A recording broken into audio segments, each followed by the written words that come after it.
This is video number 21 of kinematics और इसके अंदर कुछ वही प्रॉब्लम्स कुछ हमने प्रॉब्लम्स की हुई हैं, थोड़ी प्रैक्टिस प्रॉब्लम्स हैं। इस वीडियो का नाम मैंने टॉपिक का रखा है वेरिएबल एक्सेलरेशन। एक्सेलरेशन जहां कांस्टेंट नहीं है। कांस्टेंट जब एक्सेलरेशन होती है तो आप वो तीन फार्मूला यूज़ कर सकते हो, v is equal to u plus a t, v square minus u square equal to twice a s, and s is equal to u t plus half a t square. वो formula तभी तक valid हैं जब आपकी acceleration constant हो। जब acceleration constant ना हो तो फिर क्या करना पड़ता है वो आपके साथ बात करेंगे।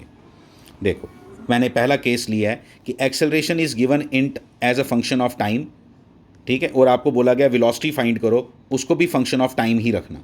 फंक्शन ऑफ टाइम होता है टाइम डिपेंडेंट, जैसे ये लिखा है this is function of time. इस चीज़ को लिखना चाहिए ए टी, ठीक है। तो कई बार बुक्स नहीं लिखती हैं ए टी, तो इसलिए आप घबराना जाओ, मैंने इसलिए टी है प्लस नहीं है, टी है। तो ए टी इक्वल टू मैंने ये लिख दिया, आपको बोला find we T. We T का मतलब हो गया टाइम की टर्म्स में निकाल। वी एक्स भी लिख सकते हैं हम, कई बार एक्स की टर्म्स में लिख सकते हैं, कई बार टाइम की टर्म्स में लिख सकते हैं, लेकिन यहाँ बोला गया कि किसकी टर्म्स में निकालो, टाइम की। और गिवन क्या है आपको कि t इज इक्वल टू 0 पे वेलोसिटी की वैल्यू कितनी है 7, ये आपको गिवन है। इस तरह के क्वेश्चन हम कर चुके हैं। एक्सेलरेशन से वेलोसिटी की तरफ जाना हो तो हमें इंटीग्रेशन लगानी पड़ती है। तो ये क्वेश्चन हमने किए हुए हैं, इसका सोल्यूशन पढ़ो, आपको समझ आना चाहिए। नेक्स्ट आ गया केस 2, ये इसलिए मैंने डिस्कस नहीं किया। एक्सेलरेशन आपको x की टर्म्स में दी है और आपको वेलोसिटी भी x की टर्म्स में निकालनी है। यानी कि एक्सेलरेशन कैसे दी है, ए एक्स दिया है, ए टी नहीं दिया, x की टर्म्स में, x मतलब पोजीशन की टर्म्स में। तो ये आ गया a equal to x square, velocity at x equal to 5 आपने निकालनी है, ठीक है। यानी कि वेलोसिटी भी आपको फंक्शन ऑफ क्या चाहिए, x ही चाहिए, पोजीशन की रिस्पेक्ट में चाहिए। तो गिवन ये है, ठीक है। तो कैसे करेंगे ज़रा ध्यान देना। इसमें फार्मूला कौन सा लगाना है एक्सेलरेशन का, तीसरा फार्मूला मैंने जो बताया था आपको एक बार, v d v by d x. Time की ज़रूरत ही नहीं है तो क्यों लगाऊं मैं टाइम वाला, सिंपल कॉमन सेंस है, एक्स की टर्म्स में ही चाहिए था, टाइम यहाँ बात ही नहीं कर रहा वो, ठीक है। तो यहाँ पे मैं a is equal to v d v by d x लगाऊंगा। देखना कैसे, वी नो दैट, देखो मैंने लिखा है we know that a is equal to v d v by d t, v d v by d x sorry equal to x square हो गया, ठीक है। यहाँ से मैंने क्या किया, देखो हमारा काम होता है साथ साथ में जो सिमिलर टर्म्स हैं उनको साथ में रखो। डी एक्स को किसके साथ रखना है, एक्स स्क्वेयर के साथ, वी को किसके साथ रखना है, डी वी के साथ, ये रख दिया इधर, और फिर इन दोनों को इंटीग्रेट किया। और इंटीग्रेट करते टाइम याद रखना है आपको, ये जो नीचे वाली लिमिट है ना, ये आपको दी होती है क्वेश्चन में। देखो नीचे वाली लिमिट आपको क्वेश्चन में दी हुई है, x equal to 0, v equal to कितना है 2, तो x equal to 0, v equal to 2, हमेशा यही रखना है आपने, ठीक है। x equal to 0, v equal to 2 आपको क्वेश्चन में दिया होगा, वो आपने लिख दिया कि x की वैल्यू 0 है तो v की वैल्यू 2 है। x की वैल्यू जब x है ऊपर यही रखना है, जो वेरिएबल है वही रखना है ऊपर। x इक्वल टू x हो तो v इक्वल टू क्या होता है, v होता है, ठीक है। तो ये ऐसे ही लिखना है, प्लीज़ इसको थोड़ा सा याद कर लो।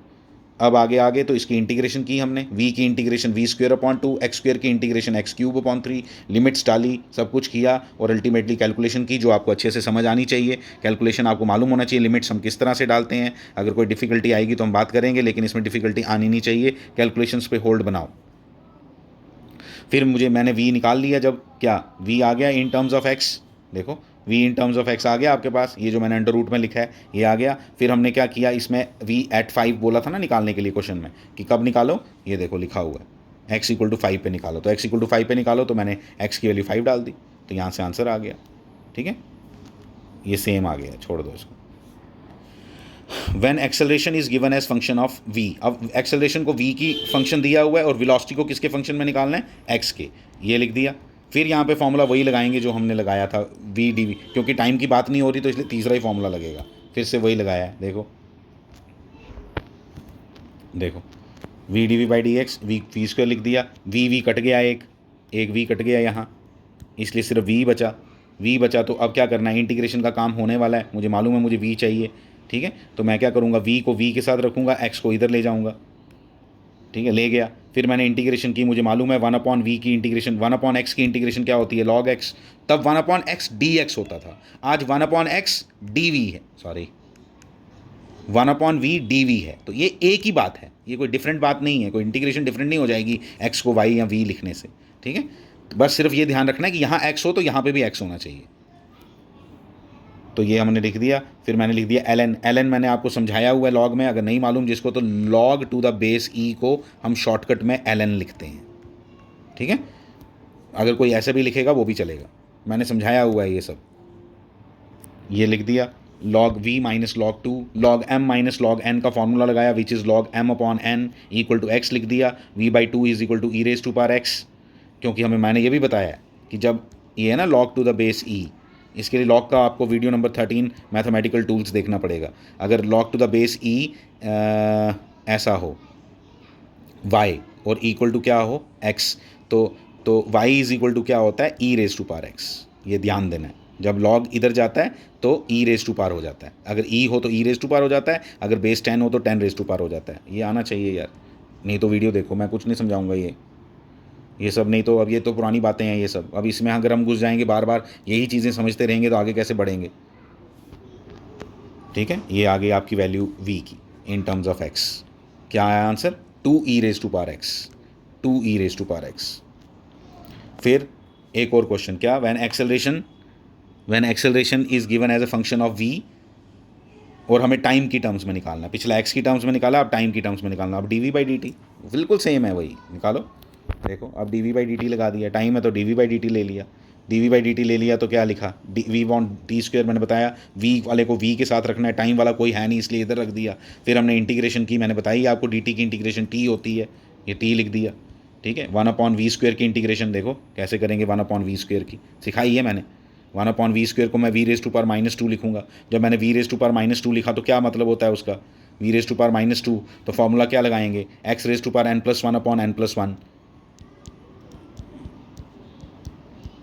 ये लिख दिया। क्या बना ये, v रेज टू पावर -1/-1, क्या बन गया ये, -1/v। तो आज के बाद आप डायरेक्ट भी याद रख सकते हो कि 1/v² की इंटीग्रेशन -1/v होती है। प्रैक्टिस करोगे, याद करने की कोई ज़रूरत नहीं होती, प्रैक्टिस करके याद अपने आप हो जाता है। तो ये इंटीग्रेशन आपको आनी चाहिए, इंटीग्रेशन नहीं आती तो हम वैसे ही जमेले में। ये आ गया, ये कहाँ से लाया आपने, लोअर लिमिट क्वेश्चन में गिवन थी। यहाँ से हम आगे बढ़े, हमने ये लिमिट्स डाली तो ये t आ गया, और यहाँ से 1/v की वैल्यू निकाली, फिर v की भी निकल गई। इन टर्म्स ऑफ टाइम बोला था, टाइम निकाल दी। कैलकुलेशन है इसमें, मैथमेटिक्स है सारा। अगले क्वेश्चन में वेलोसिटी इज गिवन, अब वेलोसिटी दी हुई है as a function of acceleration के क्वेश्चन खत्म हुए, अब वेलोसिटी की कहानी है। Velocity is given as a function of time, आपको पोजीशन फाइंड करनी है as a function of time. ये क्वेश्चन खुद करोगे आप, डू योरसेल्फ, ये सिंपल मैंने किए हुए हैं, ये करवाए हैं आपको क्वेश्चन। इंटीग्रेट करो इसको और ये सी की वैल्यू जैसे निकालते थे वैसे निकालो, खुद करो। फिर आ गया क्वेश्चन नंबर 6, क्या when velocity is given as a function of x, velocity x function of x दी है, मुझे पोजीशन फाइंड करनी है as a function of time. ठीक है, तो इसको कैसे करते हैं, velocity as a function of x given है और xt फाइंड करना है, ये दिया है। तो हम क्या करेंगे, हमें मालूम है v is equal to dx by dt होता है, ये भी आपको मालूम है, v is equal to dx by dt होता है। इंटीग्रेट करना पड़ेगा यहाँ पे भी। ठीक है, करो, देखो dx बाई dt, x को dx के साथ रखो, dt को ऐसे रख दो।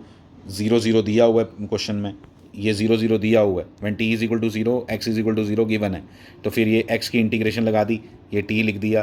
ठीक है, और यहाँ पे लिमिट्स भी डाल दी हैं, लिमिट्स डालने के बाद ये आंसर आया हुआ है, आप डालो। फिर ये हो गया, देखो दिखता है तुम्हें, x इज इक्वल टू क्या आ गया, पोजीशन की वैल्यू आ गई √2t। When velocity is given as a function of x, और एक्सेलरेशन निकालनी है as a function of x। ठीक है, तो ये आ गया आपका क्या, v is equal to x²+1 दिया हुआ है, आपको ax निकालना है। ठीक है, अब ax निकालना है, तो अब क्या करें, अब हमें मालूम है क्या फार्मूला होता है इसका, ax का। जब ax निकालना हो तो v dv बाई dx, तो लगाओ v dv बाई dx। कैसे करेंगे, करो इसकी v को छोड़ दो, पहले dv बाई dx निकाल लो। dv बाई dx इसका 2x है, सामने दिखाई दे रहा है, तो dv बाई dx जब 2x आ गया तो 2 से v से मल्टीप्लाई कर दो। v क्या है, v नहीं ना रखना है, आपने तो x की टर्म्स में निकालना है, ax बोला है ना, तो v को ये डाल दो x²+1, तो आंसर क्या आ गया 2x किसका, dv बाई dx का, और v की जगह क्या डाल दिया, x²+1 किया हुआ सारा ये। ठीक है, तो इतना ही है आपका ये वीडियो। ठीक है, हमने काफ़ी ज़्यादा क्वेश्चंस किए इसमें, क्योंकि ये क्वेश्चंस हमने पहले भी डिस्कस किए हुए थे। सारा का सारा जो पार्ट है इसमें, ये सारा का सारा क्या है, ये सब का सब पूरा मैथमेटिक्स है इसमें, और कुछ भी नहीं था। All is mathematics. ठीक है, तो अगले वीडियो में हम अब नए फेज़ में जाएंगे, जिसमें हम ग्राफ्स को स्टडी करने वाले हैं डिटेल में। ठीक है, XT graph, VT graph, AT graph, ये सब अच्छे से स्टडी करेंगे। इसके आगे फिर अब इंटरेस्टिंग और ज़्यादा शुरू हो जाएगा। Thank you very much.